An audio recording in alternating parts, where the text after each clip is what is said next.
Here is expert advice about tackling CASPer written stations. Okay, and that is always the goal, to answer all three questions. Yeah. Another thing is there is minimal grammatical and spelling errors, which is another good thing.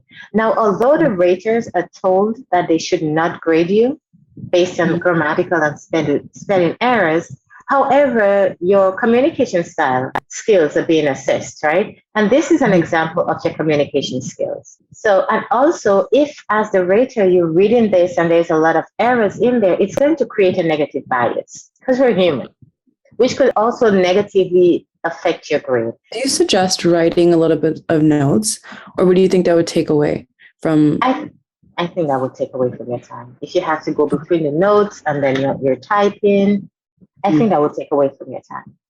Okay.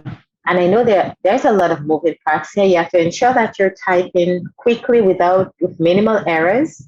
You have to think of the 10 attributes and which one that you should be demonstrating here. You have to think of the structure. So it's a lot of moving parts going on. But so far, you're handling it really well. Because here's the thing, station is graded as a whole. So it's not like you're getting 5 points for question 1, 5 points for question 2, 5 points for question 3. So you're just trying to get something in question 3 just to get some points.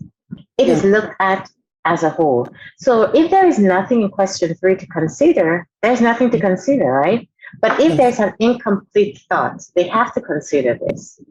So now this could potentially lower your grade, okay? So keep in mind, the goal is always to answer all three questions as completely as possible. But in these cases where you have to make a decision, at the very least, complete your sentence. If you're in the middle of a sentence and you have just backspace and get to the end of a thought. Okay. But don't stop in the middle of a sentence, okay? Okay. Implement these tips in your CASPer responses to secure a 4th quartile score.